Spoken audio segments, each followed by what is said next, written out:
हिन वक़्तु असां ठरी मीरा जे एहसास सेंटर प्रोग्राम में मौजूदु आहियूं, जिते असिस्टेंट कमिश्नर ठरी मीरा उते विज़िट ते आया आहिनि। उन सां गॾु मुख़्तियारकार मोहम्मद नवाज़ टालपुर ऐं असिस्टेंट मुख़्तियारकार आबिद करीम शहर बि गॾु आहिनि।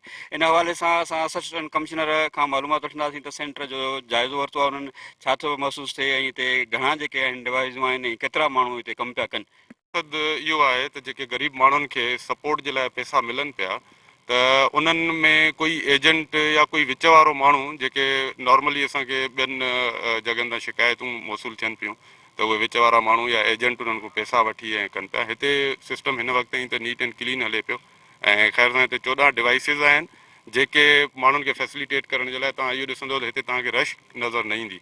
जॾहिं बि हीउ स्टार्ट थींदो, भली केतिरा बि माण्हू हुजनि, हितां माण्हुनि जी कैपेसिटी जे हवाले खां हिते 14 मशीनूं जेके आहिनि डिवाइसिस उहे आहिनि ऐं कमु फ़िलहालु त बहितर तरीक़े सां हले पियो। एजेंट भली एम्प्लॉई हुजे या डिवाइस वारा जेके प्राइवेट आहिनि उन्हनि जे तरफ़ां हुजे या को ॿाहिरियों माण्हू हुजे, उन्हनि जे ख़िलाफ़ु कानूनी कार्रवाई कई वेंदी ऐं सख़्त में सख़्तु उन्हनि जे ख़िलाफ़ु एक्शन खयों वेंदो। ऐं असांजी इहा बि आहे, जेके बि माण्हू अचनि था उहे कंहिंखे बि पैसा न ॾियनि। निकिरणु खपनि। मां ग़रीब आहियां, मज़लूम आहियां ऐं बीमार आहियां। तव्हां एहसास सेंटर में जेको अॼु विज़िट ते आयो आहे असिस्टेंट कमिश्नर शिराज अहमद लगारी या असिस्टेंट डायरेक्टर BISP, उन्हनि जा वीचार ॿुधा। हाणे ॾिसिजे त अॻिते उन्हनि जेके ॻाल्हियूं कयूं आहिनि असिस्टेंट कमिश्नर ऐं ॿियनि जेके अमलदार आहिनि, छा उन्हनि ते पूरो लहनि था। कैमरामैन अमीन शर सां गॾु हफ़ीज़ शर, सिंध TV न्यूज़ ठरी मीरा।